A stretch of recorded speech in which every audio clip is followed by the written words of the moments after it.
All right, peeps, on today's episode of The Kung Fu Genius, the genius will be critiquing Leung Ting's classic, Dynamic Wing Tsun. Lots of gems, lots of downward elbows, and lots of, but Sifu, what happens if someone kicked me in the balls?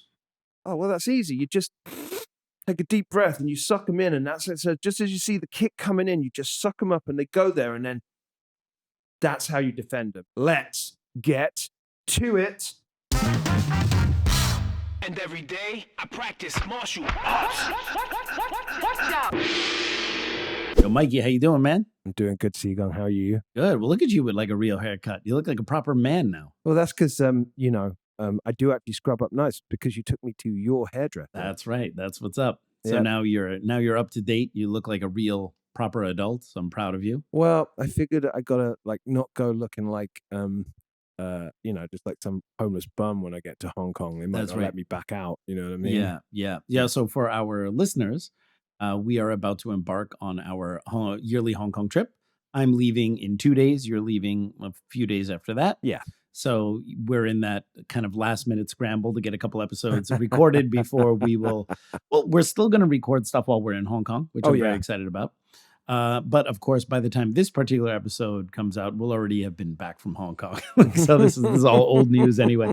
So I wanted to do something different today because we have been doing a lot of Bruce Lee based content. And I know that a big percentage, at least of our Patreons and YouTube members are here for some of the Wing Chun stuff. And I just started to look at the topics that we did for the last number of episodes. It's like Bruce Lee.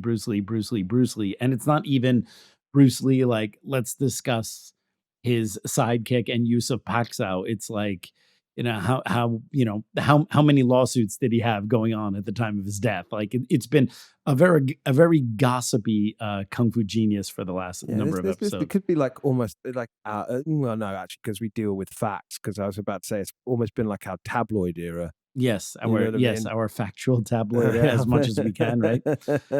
So today I wanted to bring it back to my wheelhouse, my vocation, the thing that I do for a living, which is teaching Wing Chun. Are you saying that Bruce Lee isn't your wheelhouse?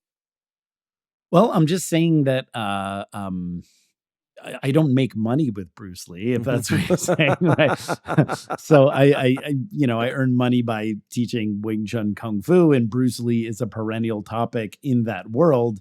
But I have yet to be able to monetize Bruce Lee in a way that, some of our kind of detractors in the comments, especially in the drug letters. Yeah, bro, you're just doing this for money or whatever. Like, I looked at how much money we made on the drug letters video, which is our number one video on this channel. By far, nothing has even come close to it. Mm-hmm. And it's $620 over the course of 3 years. Okay.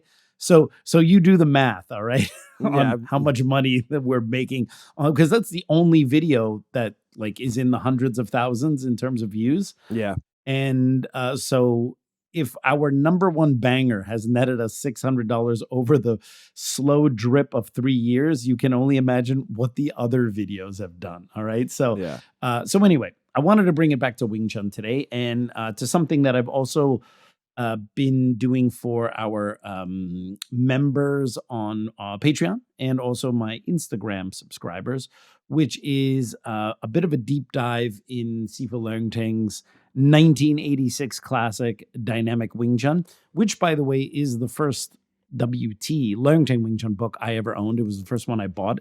I bought it in Seattle in their Chinatown, which, by the way, Seattle doesn't have the balls to call their Chinatown. They call it the International District. Okay. Oh, come on. Because that is like such a Seattle thing. Like They don't even have the stones to just call it Chinatown. And by the way, this is not something new. They didn't have the stones to call it that in the 90s. All right. Yeah. So like they've always been like that, right? Absolutely. So it was the first book I got, not with this cover, by the way. This cover has changed multiple times. I was going to say that's the book that changes depending on who he's fallen out with, right? Yeah. Well, I mean, as someone who was formerly in Leung Ting's association, everyone knows that the kiss of death is if you're ever on a cover with Sifu Leung Ting, the cover of a magazine, the cover of a book, you will not stay in his association for forever. And then Sifu Leung Ting will almost reflexively have to change the cover because he cannot promote this student who is no longer with him, right? Whereas like on my covers, I generally just put me, so I'll never have that problem. But even if I put a student and that student ended up leaving, like the changing the cover just to like say, oh, I can't promote this guy. Like people just look at the cover and no one is going like, oh, I wonder who that guy getting punched in the face by Sifu so-and-so is. Let me go follow that guy instead, right? But Sifu Leung Ting gets really bent out of shape about these things. So this cover has changed multiple times. And this version here is not at all the original cover. This is the early 2000s cover. And I will have to tell you, the early 2000s cover, it's changed twice since this one. Twice. Wow. Okay. Wow. So yeah. Now at some point you can say, in the old days, I used to talk with an instructor named Sifu Jeff Webb about this thing, and he would say, who also ended up leaving the association as well. And he said, oh yeah, the kiss of death is if you're ever on the cover. But the funny thing is now, 20 years removed from even that statement, even that's not really true. It's just at some point, all of the high-level guys in Leung Ting Wing Chun eventually leave. So it's not a matter of whether you're on the cover or not. It's just the statistics of his poor attrition in keeping instructors. Right. But anyway, I digest. So what I wanted to do was talk about this book and see if it still holds up in the more modern way that we present Wing Chun, and also discuss some of what I think is really good about the book. So Dynamic Wing Chun is different from his first big book, which was Wing Chun Kun. Wing Chun Kun is the big, thick book where he basically copies Oyama's This is Karate. And it is an overview of the whole Wing Chun system. So it's kind of like if you didn't know anything about Wing Chun, it's got a little bit about the history, a little bit about Yip Man, something about Leung Ting, of course. And of course, it's got the usual him talking about his association, and then Sunum Tao Chum Kyu, some stuff about Buji, wooden dummy application, some Chisao. It's like an overview of the whole system. So it's not like exhaustive in the details. It's just more expansive in scope. Yeah. I do plan on writing my version of that. That is, in fact, what my book Wing Chun 101 is going to be, which is the first book in the Wing Chun Companion series, because everyone has always asked me, why is the Sunum Tao book 2? And of course, they always go, where's book 1? Well, book 1 hasn't been written yet, because book 1 is going to be Wing Chun 101, and that's going to be my version of an overview of the whole system. So you essentially Star Wars'd your own book. I did, out of order, except hopefully the prequels won't suck ass. All right. Hey, hope springs eternal. Yes. So hopefully my prequels won't, talk about hating sand and stuff like that. Well, I mean, we haven't been bought out by Disney yet. So yes, we're not in that phase We're not yet. quite there yet. But if Disney wanted to buy out the Kung Fu Genius podcast and then ruin it for future audiences, I wouldn't care. We're fine. Give me that money, Disney, and go ahead and ruin the Kung Fu Genius podcast for all I care. I'm totally fine with that. Let the fans get pissed. So anyway, the Dynamic Wing Chun book is different. It came out in the mid 80s, and the idea was that it's supposed to be a self-teaching book. So it's a like teach yourself Wing Chun fighting techniques book. So it is not a book that goes into like just the form or the applications, or it's not expansive in scope. It's like, here are the fighting techniques. The book, the promise is that you can teach yourself to be an aggressive fighter in 6 months, which is a little hyperbolic, because you can do that if you have like a really good coach and really good competent Wing Chun training. If you are teaching yourself out of a book, I think you need to pull in the reins on those claims. All right. So bearing in mind that that's what you're saying, it is right. Like, does that not just? I guess everyone's got to make money, right? It just seems to be like diametrically opposed from the philosophy of what, especially we've discussed it on this podcast tons of times about the fact that you can't really learn martial arts from a book. Well, that's actually a really great comment, because that's not exactly what's being sold here. So, and I think this is where the conversations, especially in Kung Fu, where, we are kind of like, we are very traditional to a certain degree. We definitely need to modernize. And some people on the more conservative end of the spectrum want to say, no, Kung Fu is perfect. the way it's taught, of course, by their Sifu and their lineage is perfect, and you just don't understand. It's a lot of like no true Scotsman fallacy. Like if you think, let's just say Wing Chun needs to be updated or the training method is not perfect, then you either don't really understand Wing Chun or you're not a real Wing Chun person to begin with. Meanwhile, when you look at those extremely traditional strains of Wing Chun, you don't see them like producing a bunch of fighters or producing people who look like they're bangers in Wing Chun. You just have people who are dogma peddlers, right? So there is a difference between, there are like a few different things we can talk about. One is how long does it take or how do you have to train to be good at the art of Wing Chun? Which encompasses everything. All right.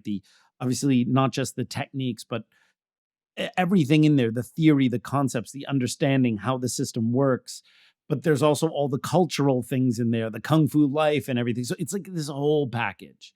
But what this book is saying is like, here are just the fighting techniques. You want to make yourself a more effective fighter using Wing Chun. So he's basically saying like, hey, if you're a karate guy and you want to improve your fighting, here's like a 6-month course to teach yourself Wing Chun to, either use it in what you do, or if you're just a person who has no access to martial arts training, here's a way you can at least get started. So there's a difference between, I would almost say we can talk about 3 different types of competency within Wing Chun. Of course, this is not everyone does Wing Chun for these reasons. So you can't say these are the only bars or the only metrics to judge it by. But broadly speaking, you have self-defense ability or self-defense competency.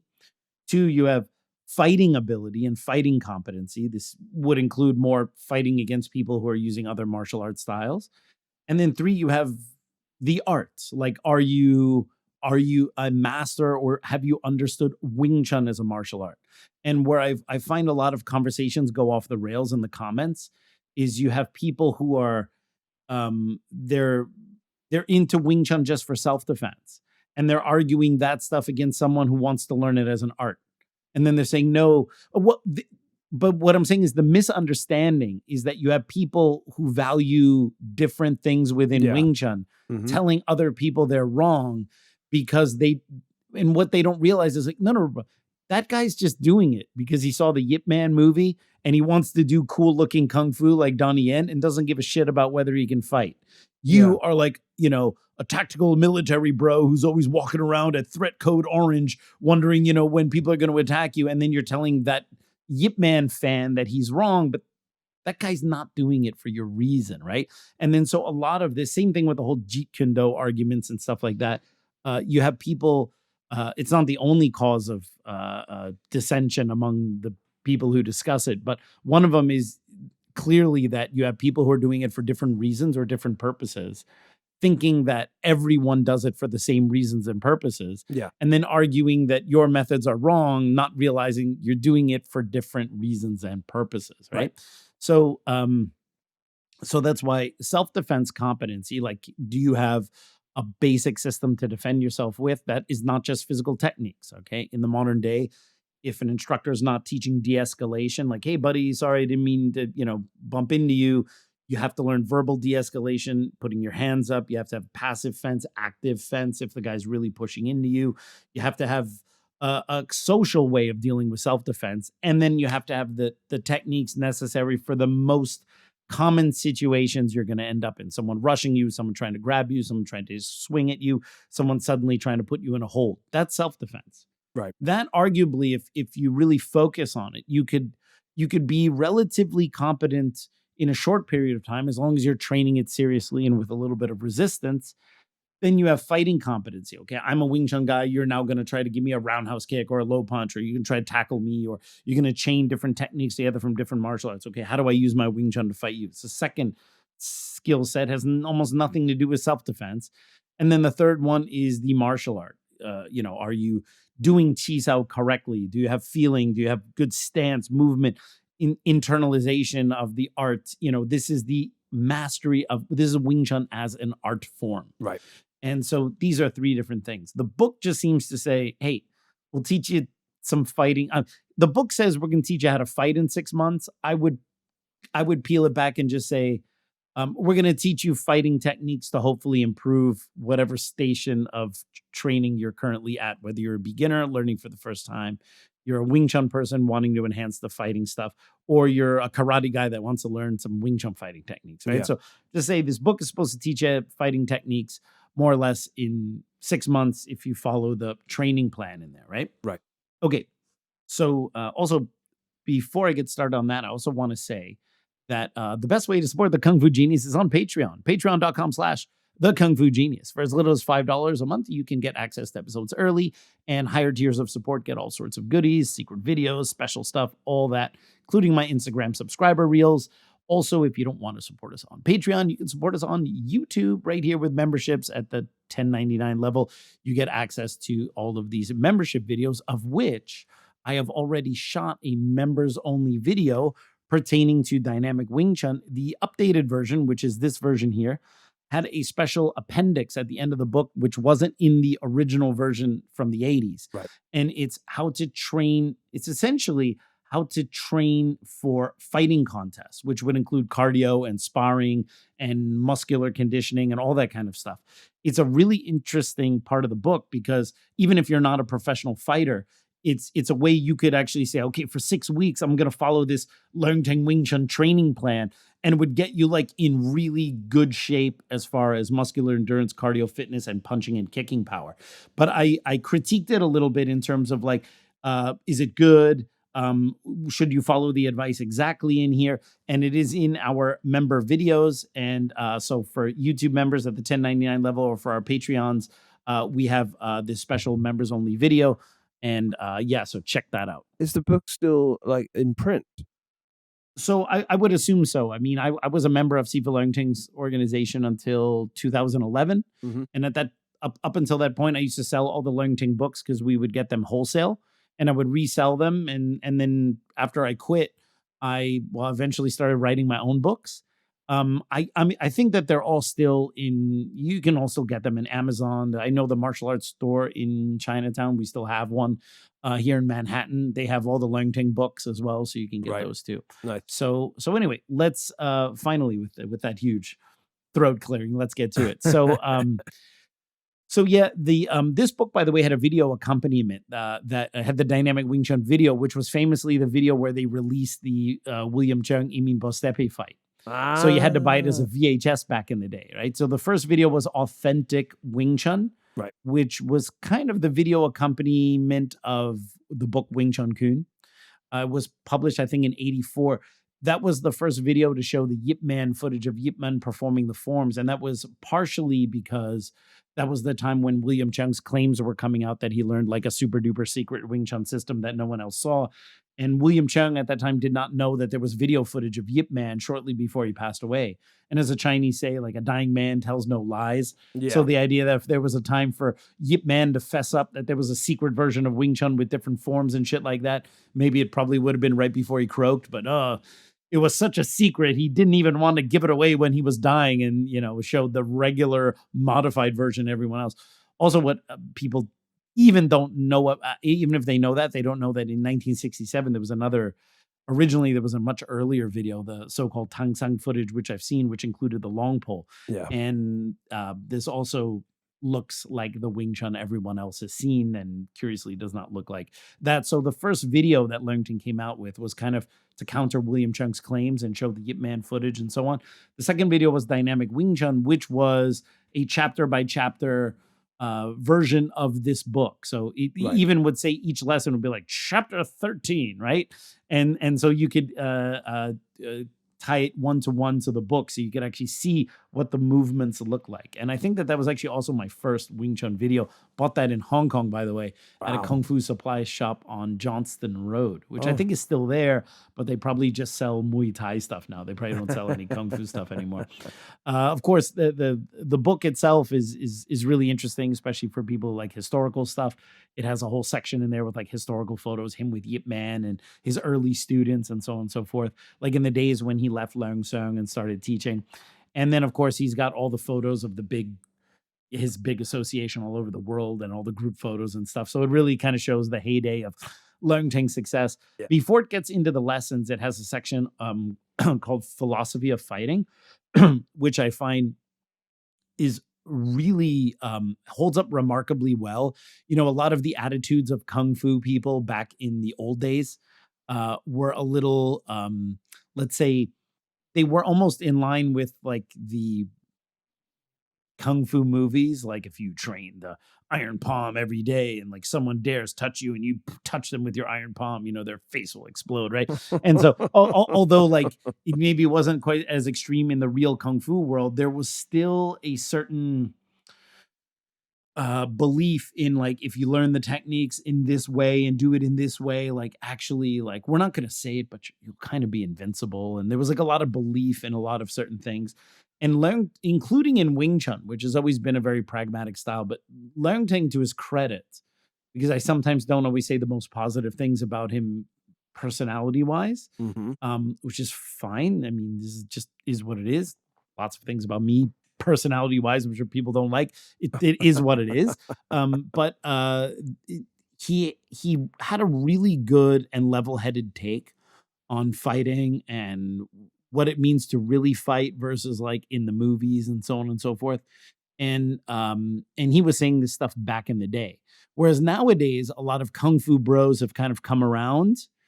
But he was hip to it very early on. And I think that was always an advantage of people who learned Leung Ting Wing Chun, is that there was still an emphasis on sparring and practicality. Yeah. I mean, depends on where you learn it. Your mileage may vary depending on where you learn WT. But if you were closer to Sifu Leung Ting, there was always a, okay, now put the helmet on and let's fight and let's see what we can do, right?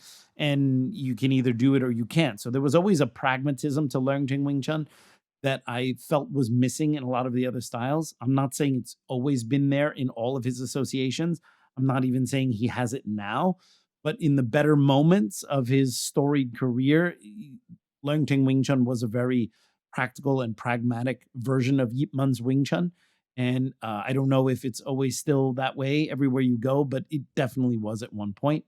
So he's got this section on philosophy of fighting. He's like, this is what you need to know first before we even get into the lessons. And which is really great considering the audience of this book would be people who are maybe newbies or kind of new to martial arts. He says stuff like, fighting is not a contest. If you have to defend yourself on the street, there are no weight classes, no rules. And so you have to prepare yourself in a way where you may have to fight someone bigger and stronger. He also talks about something like Chinese martial arts is supposed to teach martial virtue, right? So like, in addition to learning Kung Fu, it should maybe make you less of an asshole. All right. So we have something in martial arts called Mo Duck. And of course, this is my take on what he's writing. It's not not like he put that in there.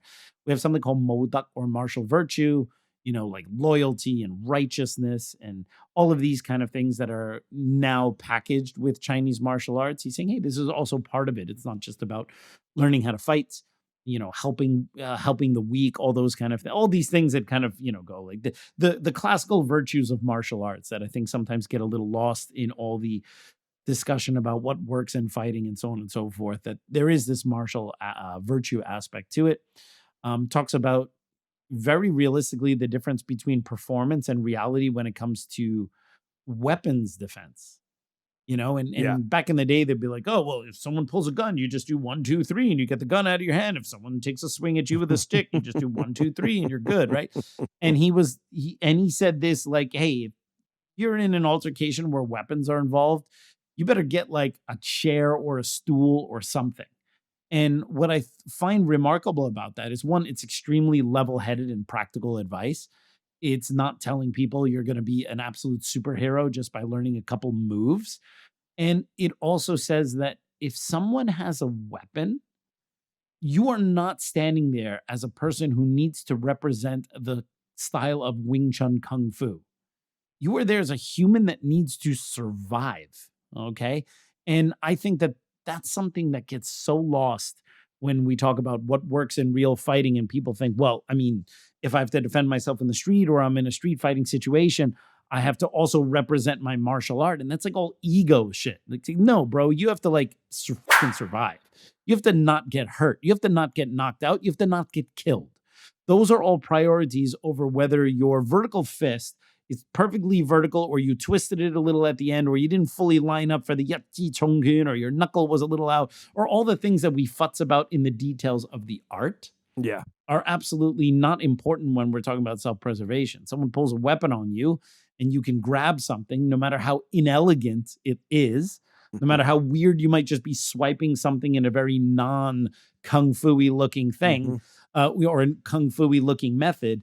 If you survive, you keep the guy from grabbing you, you keep this thing from escalating into injury. Man, that's self-defense. That's what's important. And it's important to shed all of this identity we have with the way we hold our hands in Zhongsao and Wusao and Bongsao. Leung Ting Wing Chun is this way, and the other guys are this way, and we're right because we do it this way, and they're wrong because they do it that way. None of that shit really matters when someone's trying to murder you, all right? So that is more or less the vibe in the beginning, which is a very level-headed, and I would almost say very modern take. And he's writing this stuff in the 80s. Yeah. And if you look at Leung Ting's writings from the 70s, in particular his very early writings in the Kun Wei books, which is from the early 70s, I have them as PDF. You can't even get them anymore. He was on that tip back then in the 70s when Yip Man was still alive. Yeah. So Leung Ting, for all of his issues, is definitely someone who had at least a realistic understanding of what happens on the street versus what we want to happen when we're doing martial arts. Right. Talks about gun defense being total BS, talks about multiple attackers being a very dodgy thing. And then after he does his whole philosophy on fighting, he goes into a whole section on footwork, which is really important.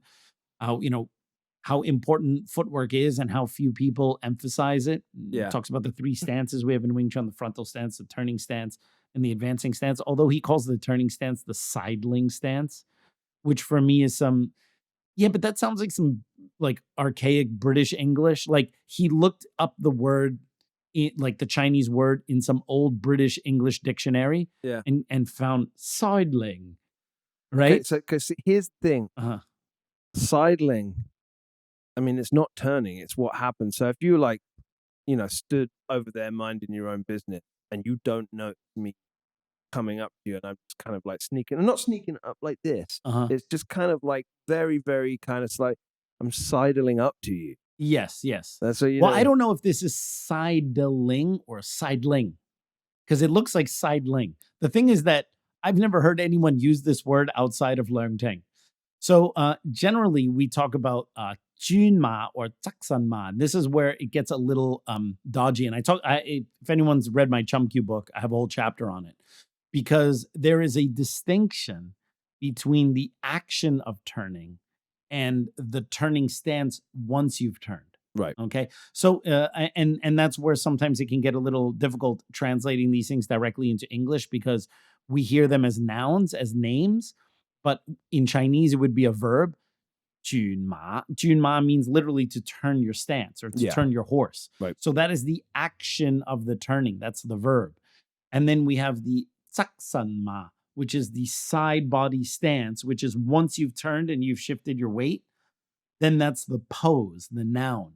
So here we're just talking about the pose. We're not talking about the action. You have three poses in the style, although we don't actually pose. We don't stay there and stop. It's just that if you wanted to say what are the stance positions, frontal stance when you're facing frontally, the turning stance when you've turned out of the way, and then the advancing stance when you're going forward and charging into your opponent. So it's three stances. Well, I mean, I'm gonna have to look it up, just check out how it's pronounced. How it's spelled. Mhm. You know what I mean? Because that's the thing. It's like if it's spelled Sidelind, it's like sidling. That sounds like almost like a side kick. Oh, like a little person that's to the side of you. You know what I mean? Yes. Here's my. I'm the Kung Fu genius, and here's my sidling, Mikey Deane. Absolutely, Right? 100%. Yes. Which would be about right, except you're only an inch taller than me. That's all I need is an inch. All right. You know what they say in Chinese? Yat chun chang, yat chun kang. 1 inch longer, 1 inch stronger. Mm-hmm. So there you go. It's a great saying because it rhymes in both Chinese and in English. Mm-hmm. All right. It's fantastic. Yeah, it's really good. So he talks. He's got a whole section on the footwork. Talks about the linkage effect between the knees. Why we train the Sunam Tao stance to develop this so that your stance moves in one unit rather than in two separate units. Talks about turning using the opponent's force, the weight distribution on the back leg, the dragging of the back foot while we step so that you always have a light front foot so you can basically always kick. And then there's the obligatory definition of center line in there and all that stuff. All the stuff you see in every kung fu book, some guy there with the line going through him here and going through him here. Like, if you don't have that in a kung fu book, is it even really a kung fu book, right? And then after that, we go into lessons. There's 36, all right, which is a very, a lucky number in Chinese numerology. Anything divisible by 3, 12, 36, all these guys, like, these are all lucky numbers. So it's 36. Well, All right. yeah, 36. That's like kind of just trying to work that out. And you said it's in 6 like- months, right? Yeah. 6 months. So it's like basically like 6 lessons a week. Mm-hmm. No, not a week. No, sorry. A month. A month, sorry. Yeah. 6 lessons a month. You know what I mean? Yeah. So, yeah. So that's not bad. You can get to like work on one and just kind of like, Yes. rather than just like kind of sailing through it. Yes. Although I would love to see if anyone who wasn't enrolled in a WT school ever bought this book and went through the program as prescribed. And to be very curious what they were able to actually do afterwards. Right. What's interesting is if you're doing WT training in a qualified school and you have this book, it's a great reinforcement for what you're learning. But I think that without competent instructions, get the angles of the movements and the hands and exactly how and the timing, that's difficult. But at least if you follow this book to a T, and then you joined a WT school, you'd have like a pretty decent base and at least theoretical understanding. And I think you would pick it up a little more quickly. So lesson 1. Now, it's, the idea is that you're supposed to be able to do this on your own, although some of the lessons require a partner. Right. So, but a lot of them are solo. So the first one is just to learn to set the frontal stance. All right. Now, mind you, we're talking about the fighting technique. So there are going to be some aspects of the traditional teaching system in there, but it is not teaching it in the traditional way where you have to learn form and danchi and do all this stuff parallel to learning how to fight. Here it's like we're just going in for the fighting stuff. So lesson 1, and by the way, another thing I want to let our viewers and listeners know is that on my Instagram subscriber reels, I've actually been going through all the dynamic Wing Chun lessons. And, on Instagram, the reels have to be 90 seconds. So what I've been doing is I've been doing 90-second versions of all of the lessons in dynamic Wing Chun, but I've been doing them in my flavor. So so I take like what Sifu Leung Ting wants to teach, and then in 90 seconds, I teach it the way I would present it. And so right now, as of this recording, I think I'm up to lesson 10 or 11 of the 36. I want to shoot the rest of them when I'm in Hong Kong, just to give a little change of locale. And then they'll be there for the Instagram subscriber reels, but our Patreons get all the Instagram subscriber reels included.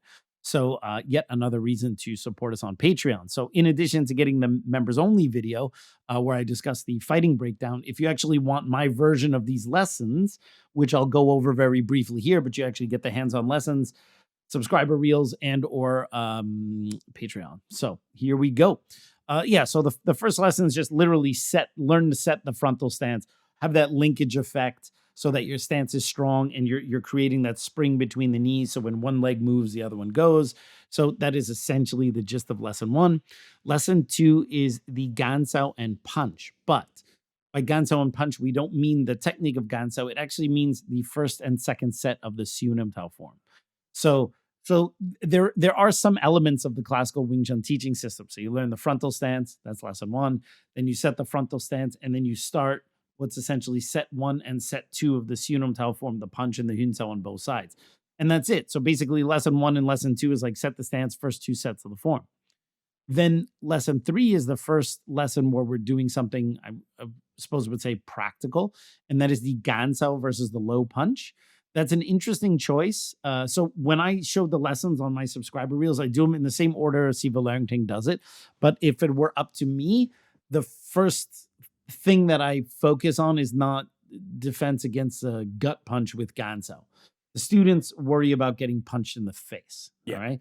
So what I focus on in my schools are face punches first. All right. Someone punching your face, learning to send your hands forward, create the wedge, that kind of stuff. And then from there, I would even, we do teach gansao very early on, but I would say straight punch, low punch, and swing have to be prioritized for beginners with a high priority on the swing. Yeah. Because the swing is the statistically most common punch in self-defense or street fighting, and it's usually mostly with the right hand.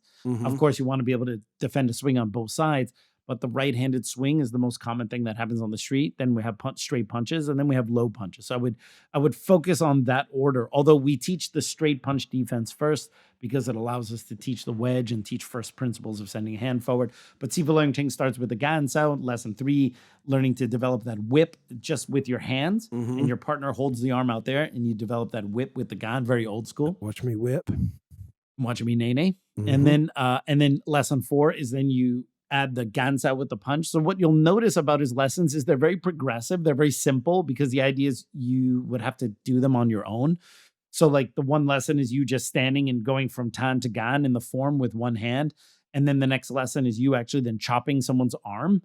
So you can feel that whip, because gansao is not a block. It is a counterattack. When someone gives you a low punch, you're not trying to block it or check it. You're literally counterattacking their arm while punching them at the same time.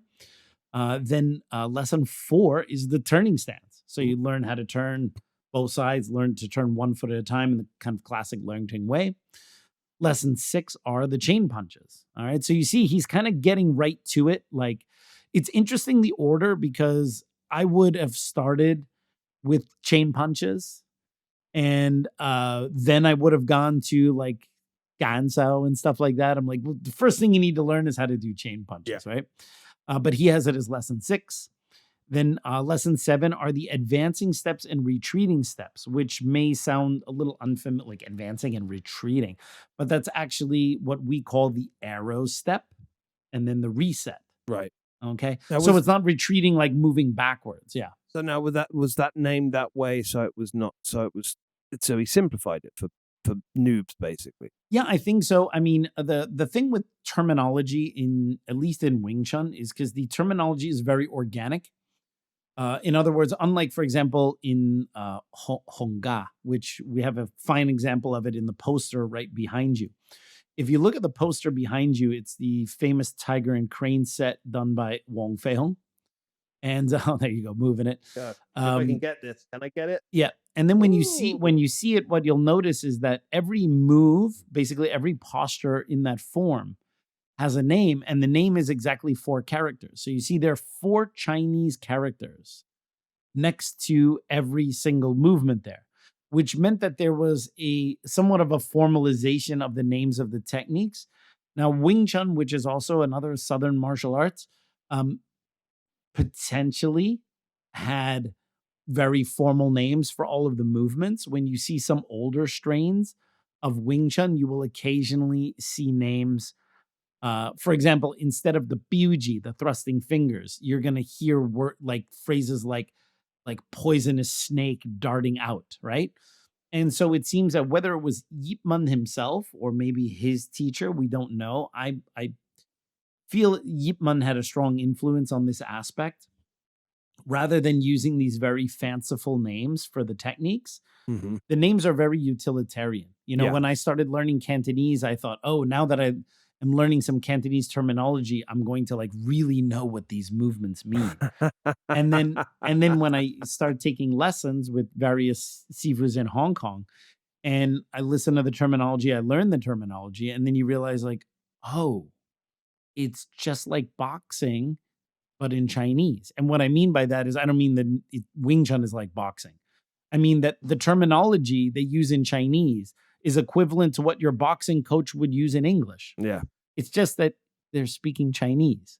So no one would say like, oh, in boxing, there's like all this secret terminology, which has levels, like layers within that. The technique and the skill may have layers as you master it, but not the word that, like, a jab is just a jab.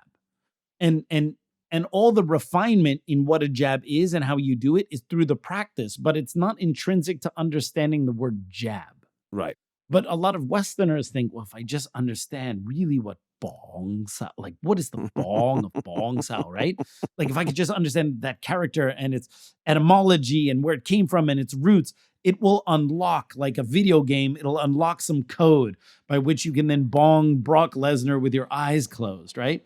And in reality, most of the terminology we use for the names in Wing Chun are just simple descriptive terms.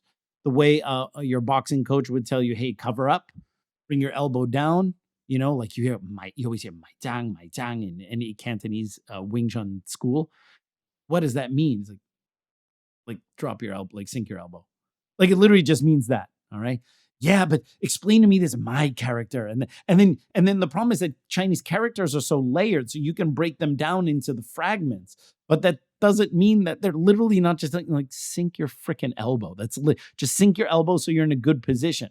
Yeah, but no, I need to break down this character in all the different ways and meanings. It's like, no, you're starting to dissect the corpse and you don't know what you're looking at anymore. I mean, I don't want to go down this rabbit hole at all, in fact. But do you think that some of that also is because, you know, so many people, I mean, I know my first like kind of introduction to Kung Fu was Kung Fu movies, which are generally, you know, based, well, they're not based, but they kind of very much lean into the mysticism of it all. Honestly, watching Kung Fu movies as a kid completely ruined my idea of what fighting and Kung Fu fighting actually was like for years. Yes. Like, right.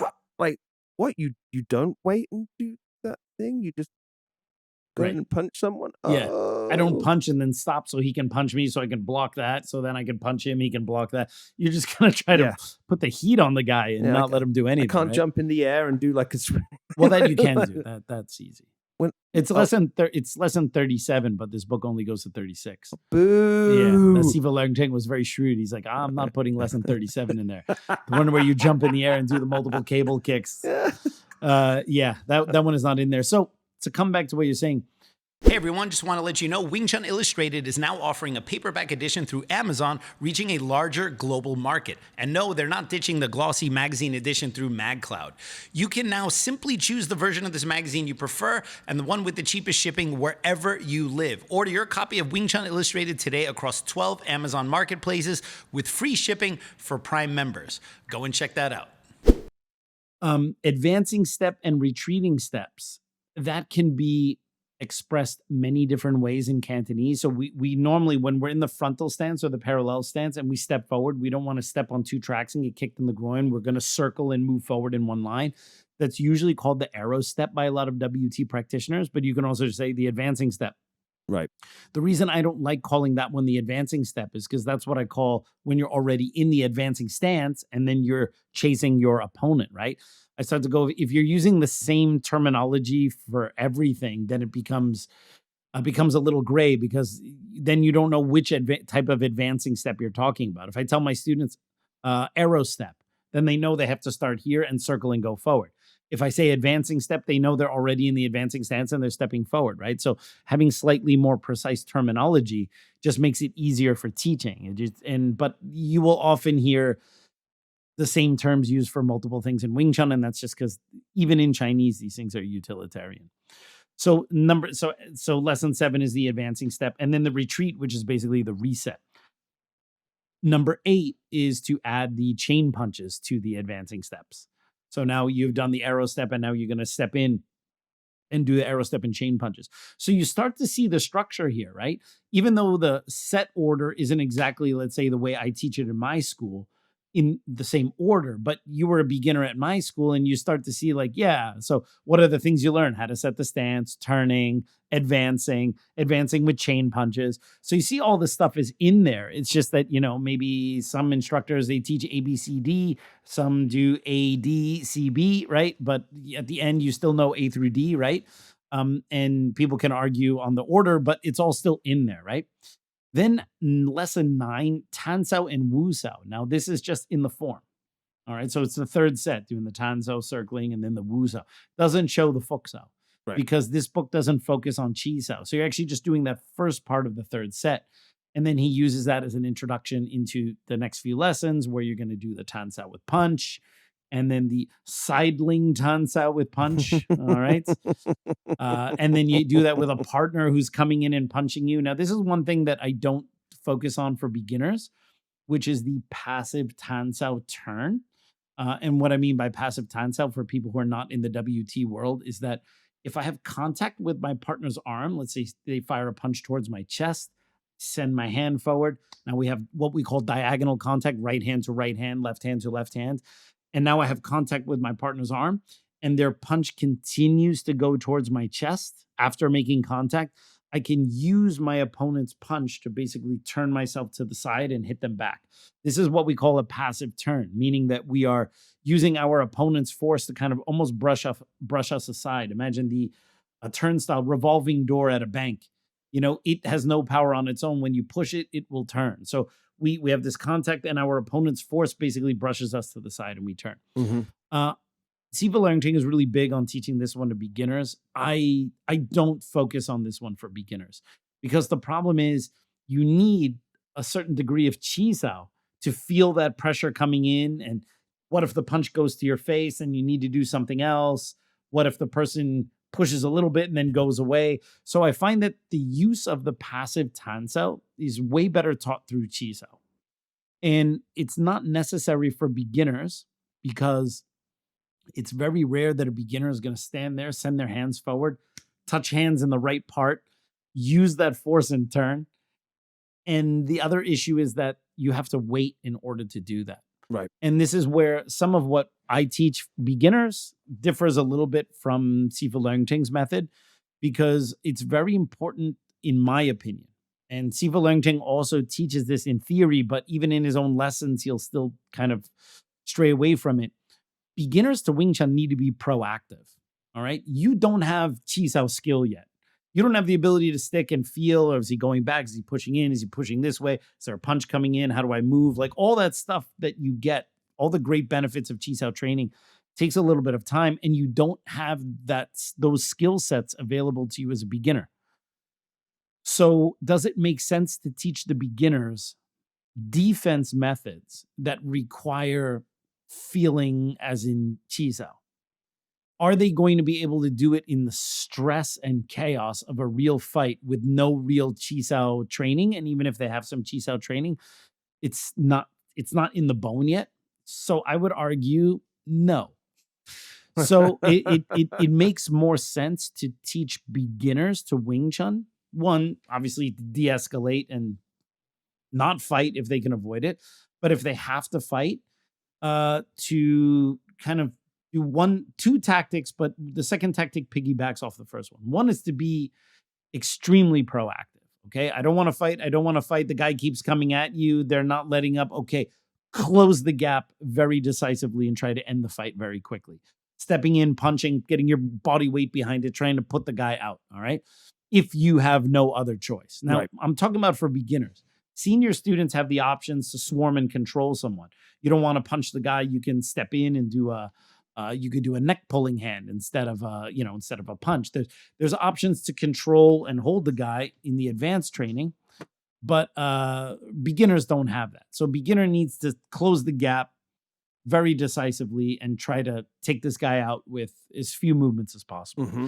If they can't, yes, then the beginner needs to continue to swarm with chain punches and knees and elbows and aggressive stuff. Right. Now, that is a gross oversimplification of what we do in Wing Chun, because, of course, if you're not able to knock the guy out or down, the other guy can still fire punches at you. So that's why then later you do need some chi sao and some clinch to stop the continual strikes. But we're doing all we can do for a beginner here. Yeah. All right. So it's like avoid the fight, can't avoid the fight. Try to do one decisive action, a kick to the knee, a shot to the face, what are like very, very powerful. And if that doesn't do it, make sure you have a backup plan of continuous strikes. All right.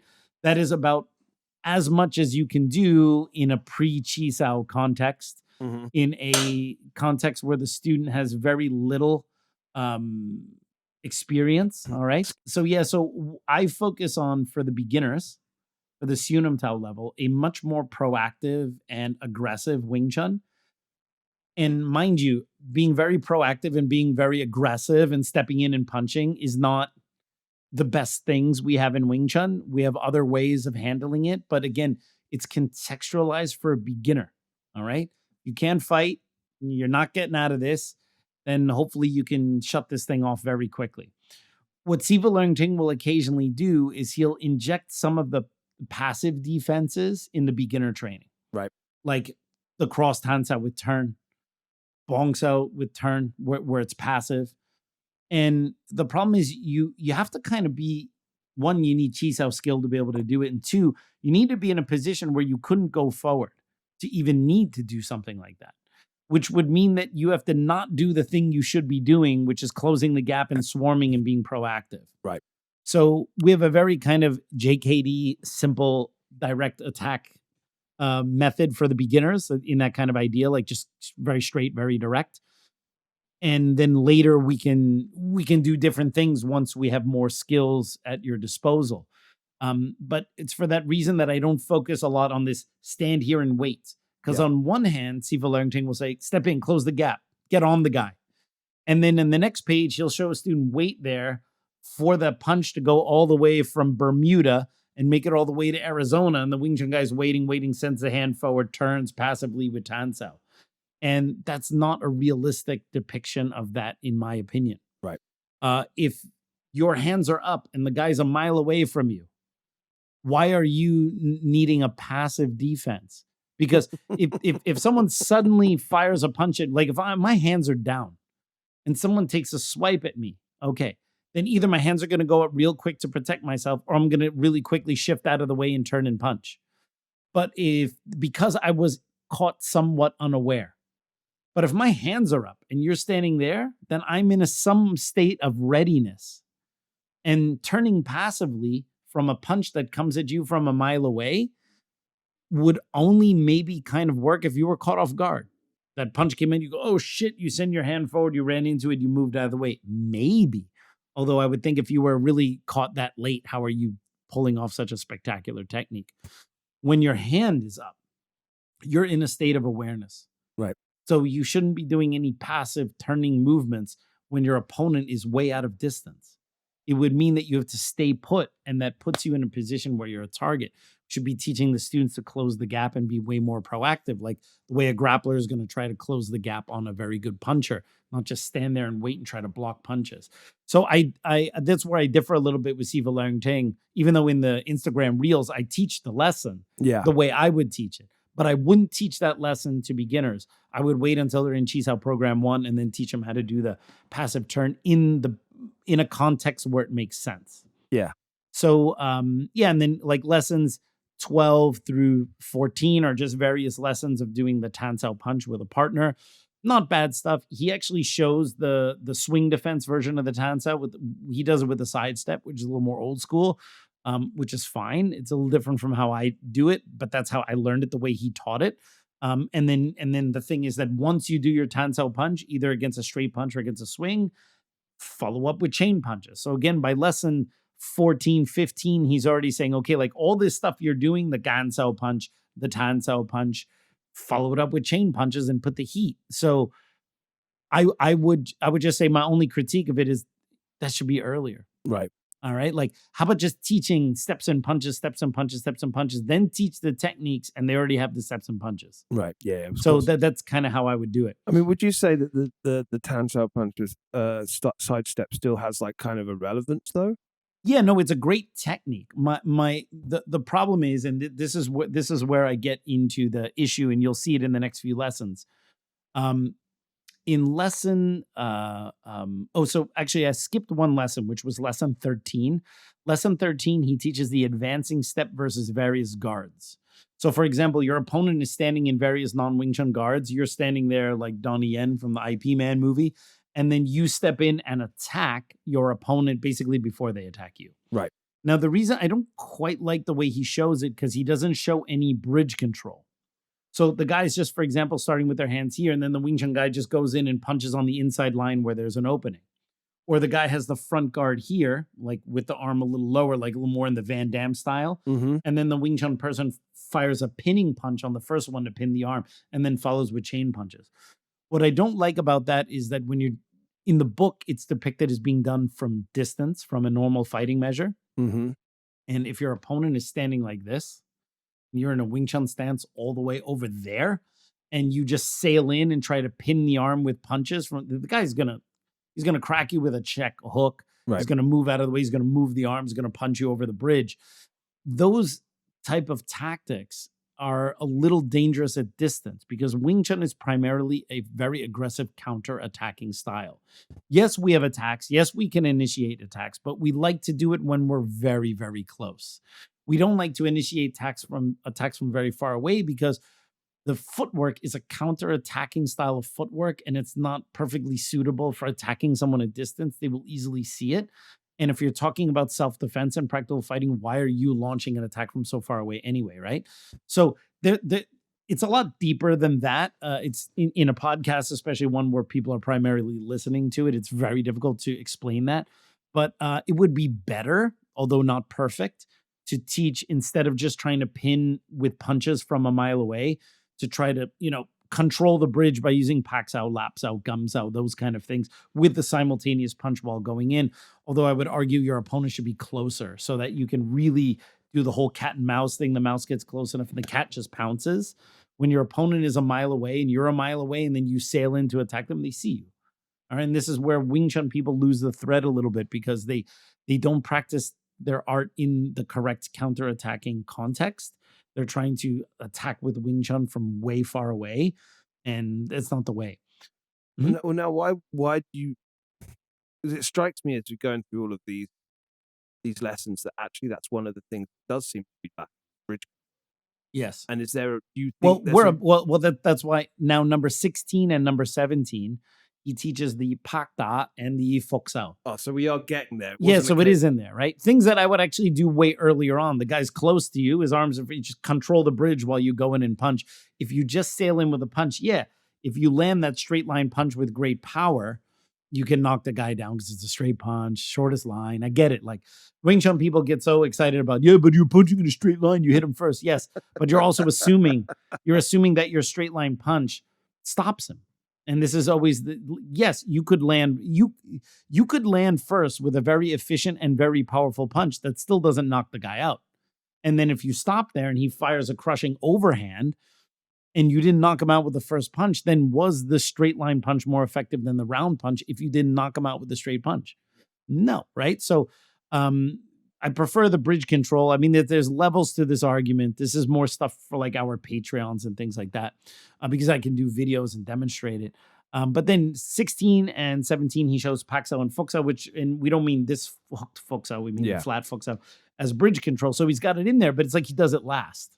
Right. And then he shows non-bridge control ways of closing the gap, and then shows the bridge control, and then that's the end of the beginner program. Then we go into the intermediate program. Now, the intermediate program is actually a strong emphasis on the tanda versus the swing. Yeah, I think the earlier tanda ones were all against straight punches. The swing one is in lesson 18, which is totally fine, although that should be beginner curriculum. That shouldn't be intermediate. Swing's the most common punch. You can't make, but it's intermediate in the course of a self-teaching book. So it's certainly not intermediate in Leung Ting Wing Chun schools. Yeah. You learn it as a beginner.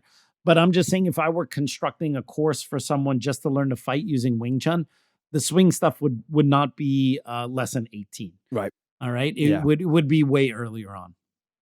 Then he teaches number 19, the man sao from Chum Kyu against the overhead swing, which is interesting. So we have in Leung Ting Wing Chun this overhead man sao, which is similar to the mando movement and the knife techniques, which is for dealing with a 12-6 swing punch, which is the kind of swing you would get in a style like choi lei fat. But it's also the same type of kind of classic ice pick attack. Mm-hmm. Or hammer fist from above, right? It is not necessarily the most common attack outside of, let's say, you're fighting a Charlie Fat guy. And even if you're fighting a Charlie Fat guy, I would tend to argue that they're going to use more horizontal swings, not these vertical ones. Right. But the reason why I do like it is because there's a saying in Chinese, it's 盲拳打死老師傅, which is the blind or wild punch that knocks the old Sifu down, right? Meaning, which by the way, that's saying, 盲拳打死老師傅, right? The wild untrained punch that kills the Sifu, right? Right. That phrase in Chinese means beginner's luck. Yeah. It doesn't actually mean it can be used for a martial arts, but it actually just means beginner's luck. And but the part of that that's interesting is that, sometimes in martial arts, we worry about the clean techniques that come at us.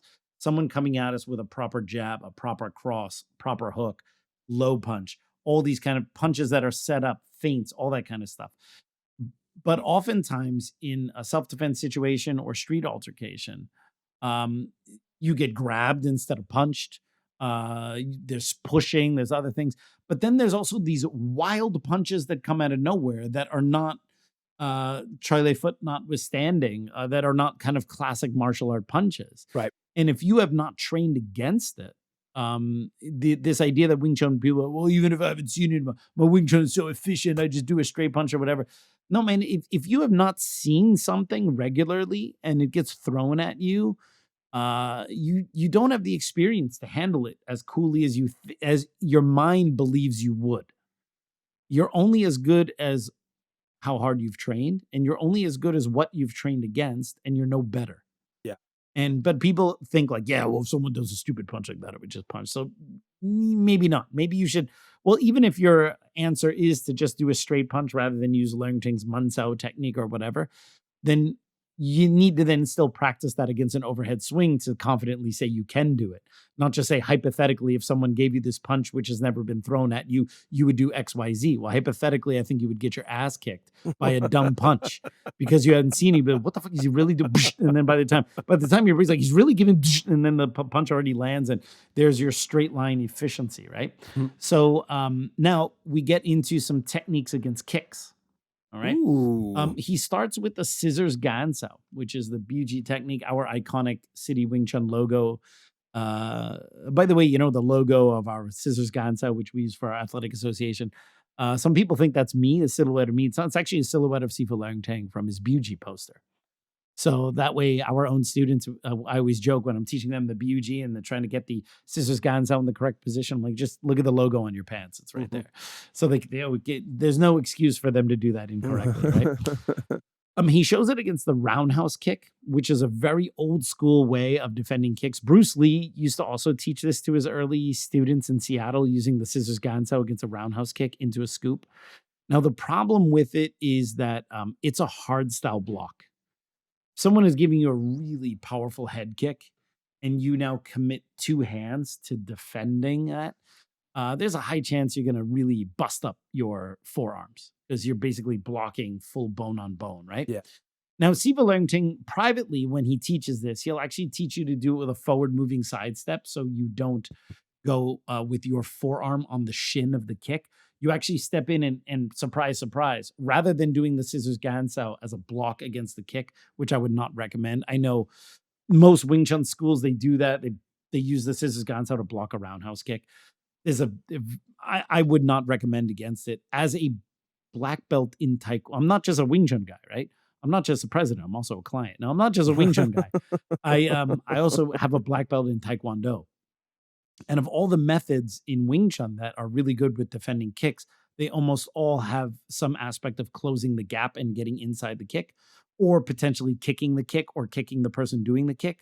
But the weakest of all the Wing Chun kick defenses is to use two hands to block. It's the weakest of any martial arts. Commit two hands to one kick, right? And so when the kick comes and you turn into a scissors gansao, there's a high chance if the guy's a really good kicker, he's gonna break your arms or kick through.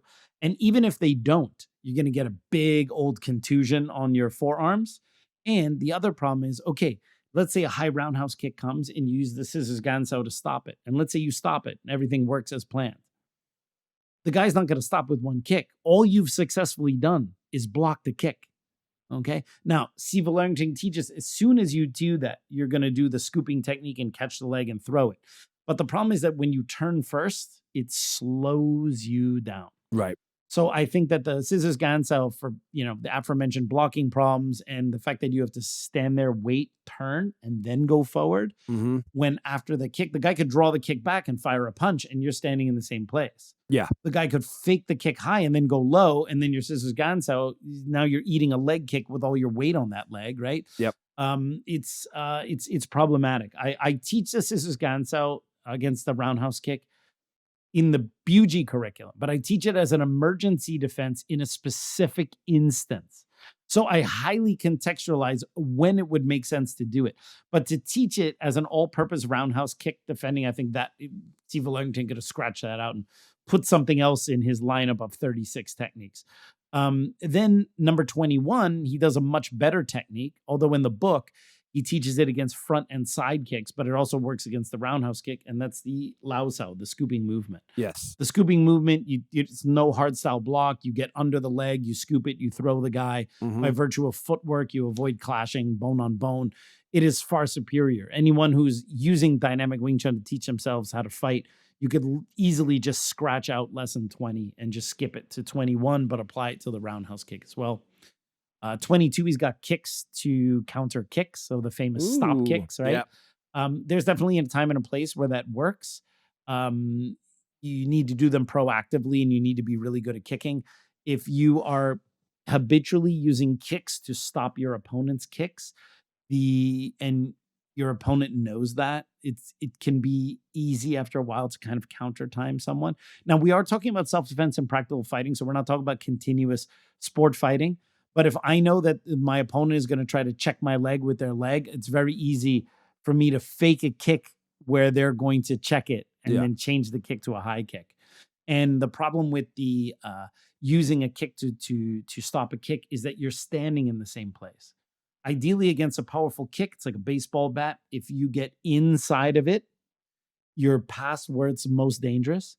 If you stay at the end of that baseball swing and try to block, that's where you're at full power. Well, a kick is no different. Yeah. Any blocking method you do that doesn't close the gap means that you are potentially going to eat the kick full brunt on your arms. Right.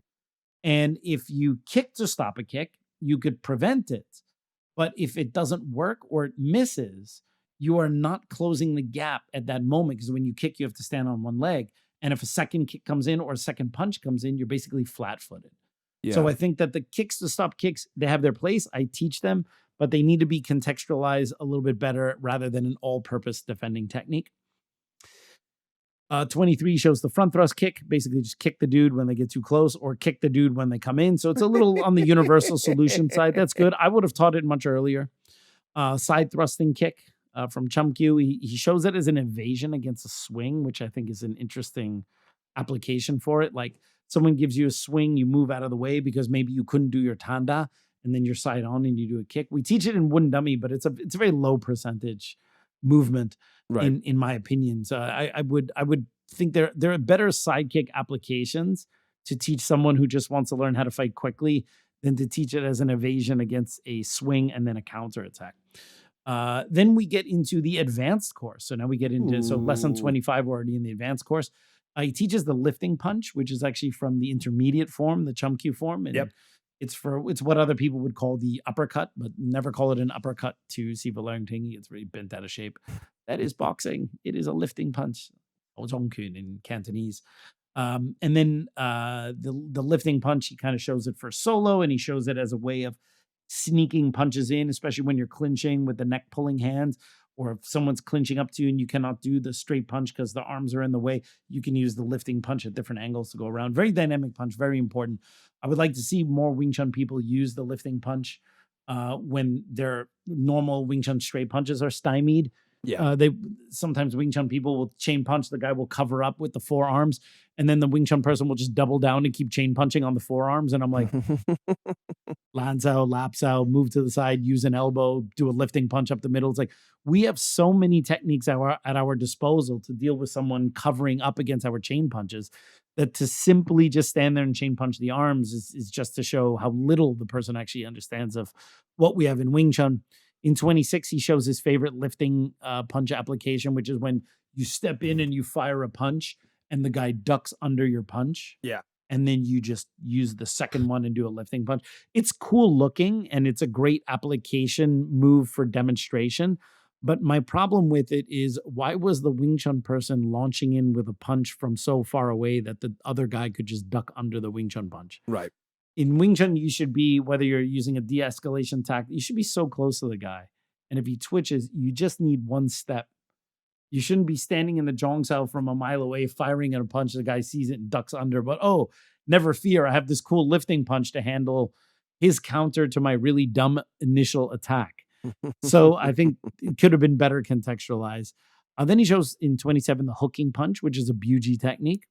Some Wing Chun styles don't have it. In the Leung Ting Wing Chun system, we have the hooking punch in the third form, meaning that the Leung Ting Wing Chun system has the straight punch, has a lifting punch, and a hook punch. We don't use the hook punch liberally. So we don't just go, oh, now we know Buji, I have a hook punch. Let me just start throwing hooks. The hook is in Leung Ting Wing Chun, it's a straight punch from the side.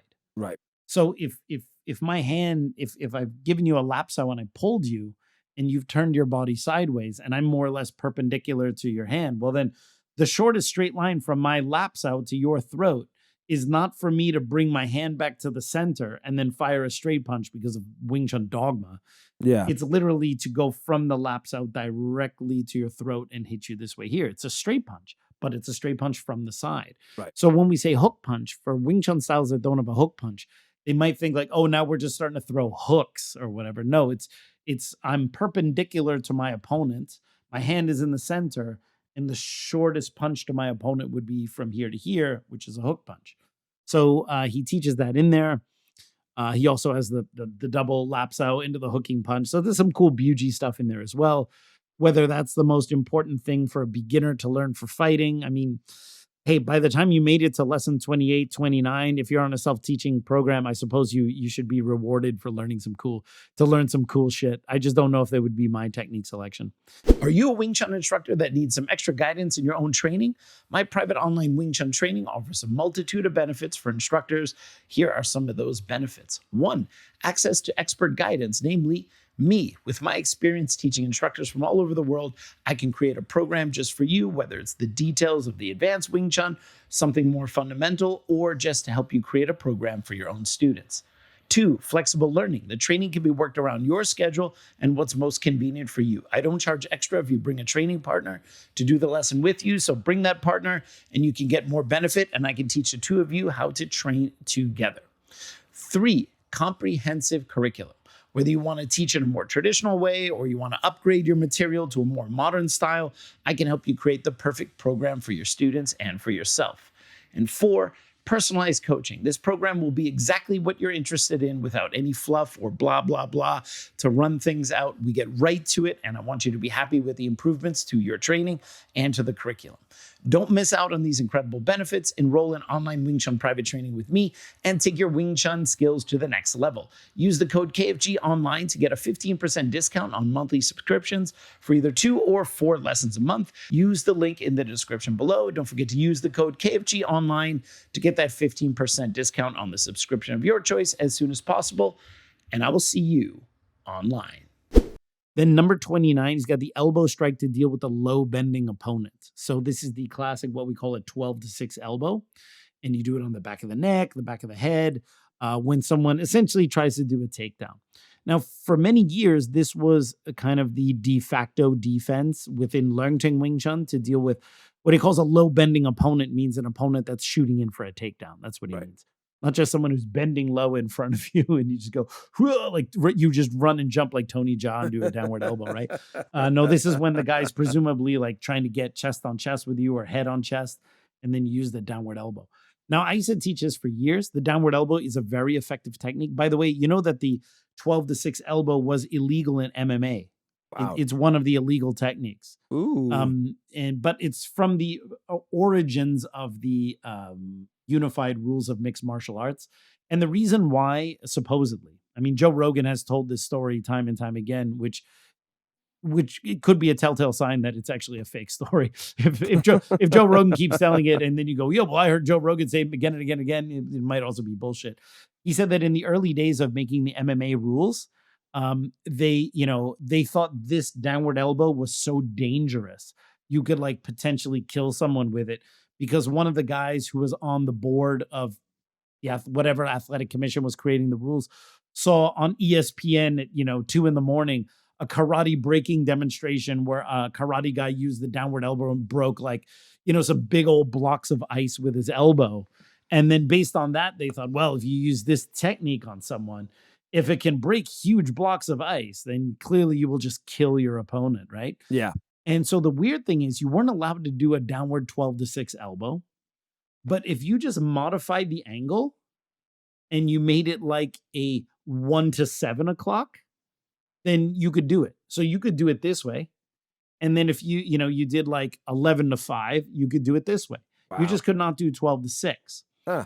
But they just updated the rules in the unified rules of mixed martial arts, I think, within a couple weeks of this podcast. Yeah. And 12 to 6 elbows are now allowed in MMA. Ooh. So that means you're going to start seeing more 12 to 6 elbows. Now, I don't know if people are going to start using them more and more, but as someone who liked to use these techniques a lot, they're very effective as elbows in certain situations. And in other situations, they're as useless as a third nipple.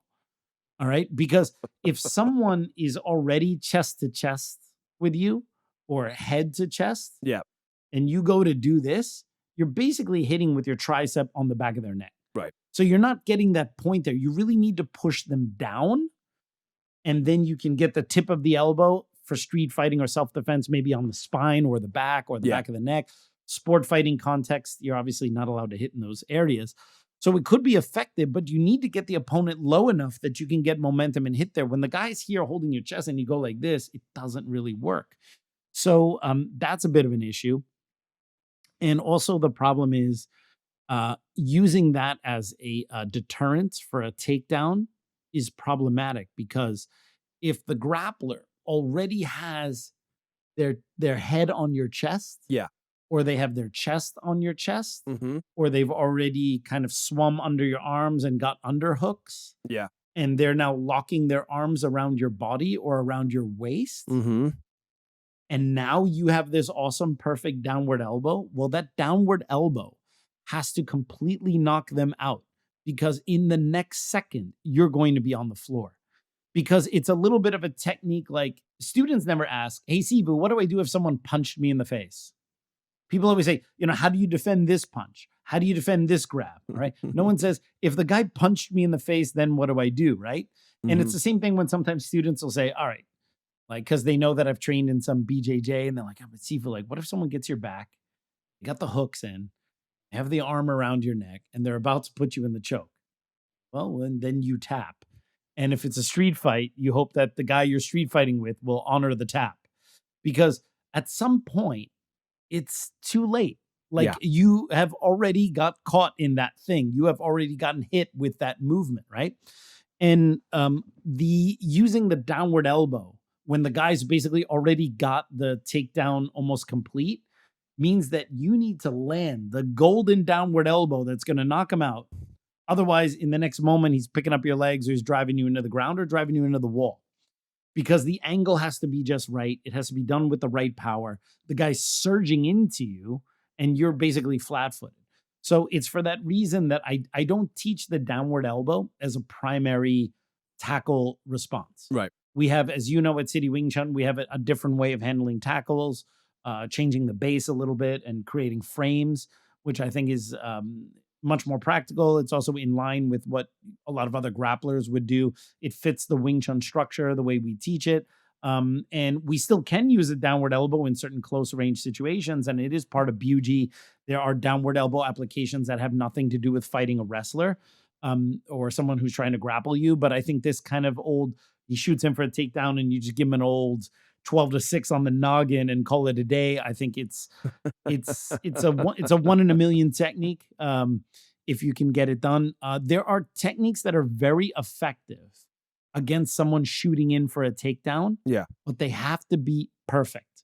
Right. And if they're not, you are in no better position, and sometimes you're in a worse position than had you done something else. Yeah. For example, there are some really good strikers and good wrestlers, good MMA fighters who will when someone shoots in for a takedown, they will give them a knee. Yeah. Okay. They will literally time a knee to the face of the person shooting in for a takedown.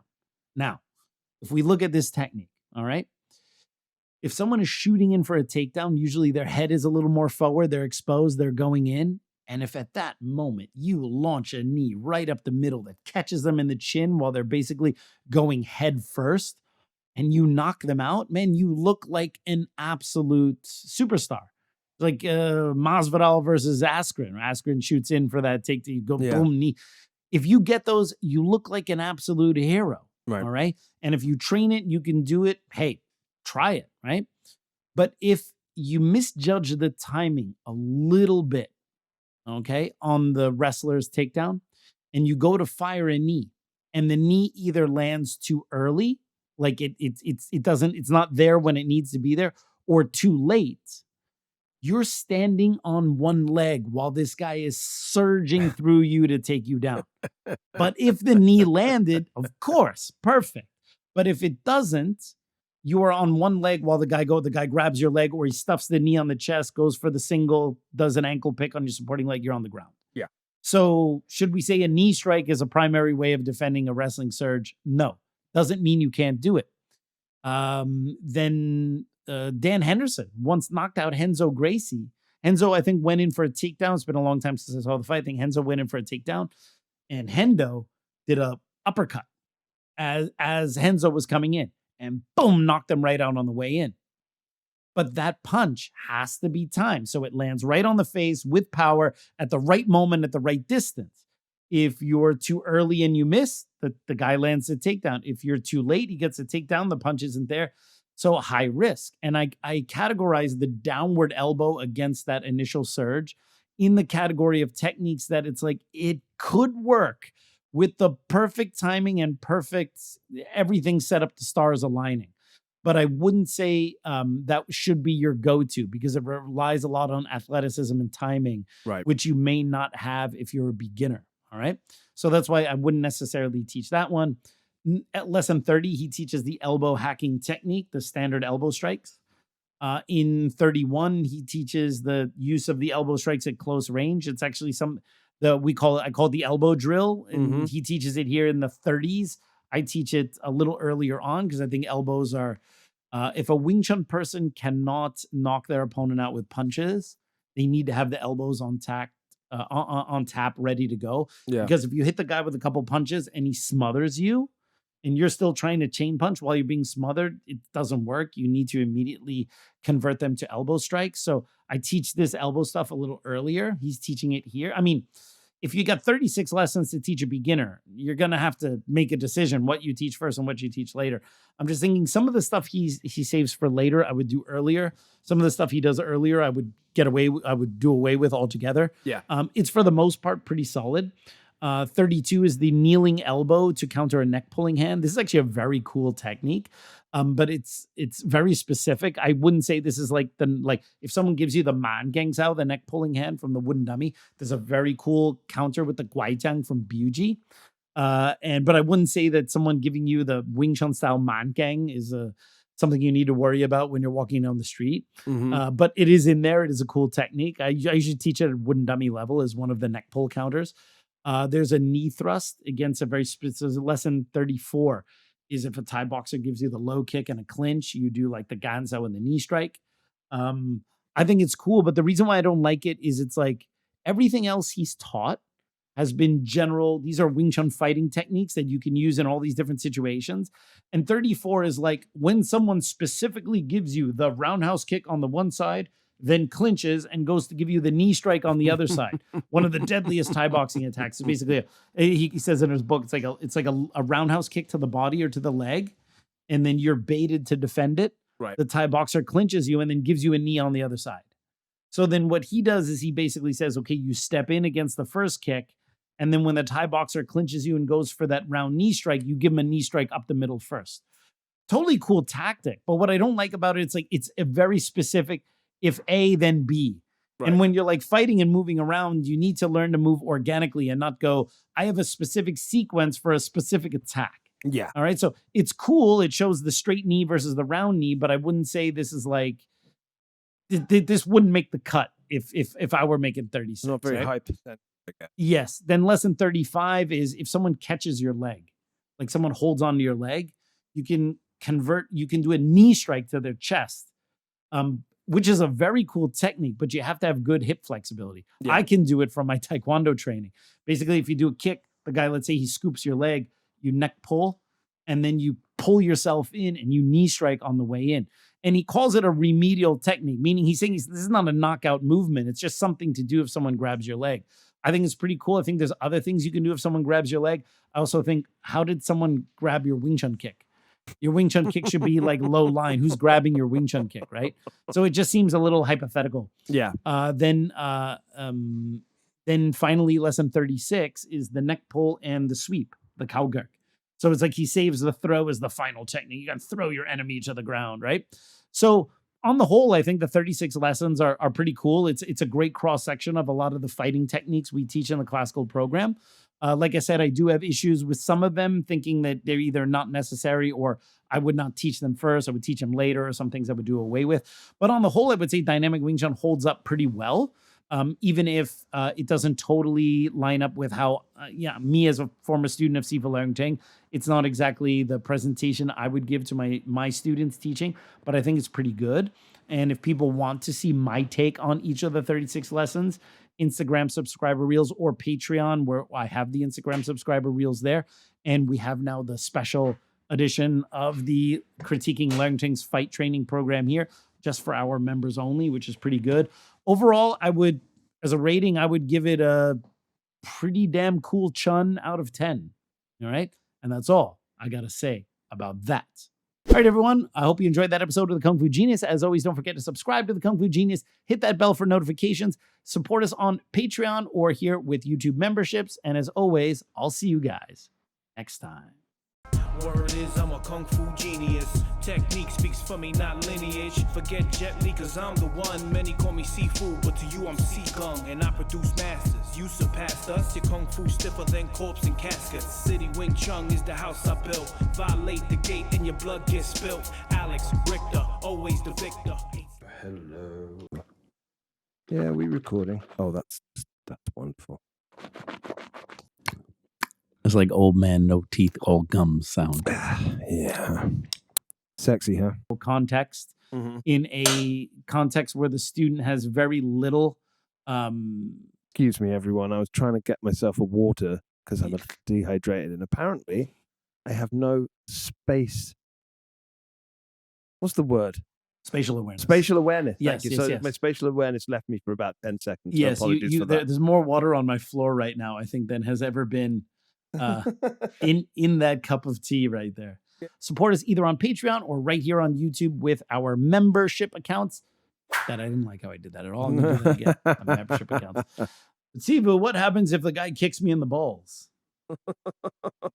Yeah, when you see the kick go into your groin, you put the testicles up inside. By the way, the Qigong masters have claimed that they do that. But it's a trick. First of all, the joke is, well, if the monk is really celibate, then he probably doesn't care if you mash his groin to bits with kicks. They take their balls and junk and flip it up and then tie it in with the sash.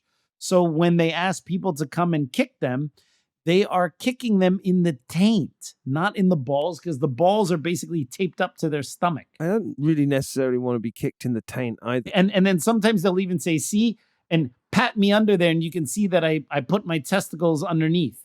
And then they see there's something, oh my God, right? And then they will slip them out, and they go, now check it. They're out again. It's bullshit magic tricks. It's bullshit magic tricks. If some Shaolin monk asks you to kick him in the groin, front thrust kick him in the lower abdomen. Or sash. Yes. Or sash. You just kick him right on that sash him right right in there the with sash. a Wing Chun front thrust kick with the heel.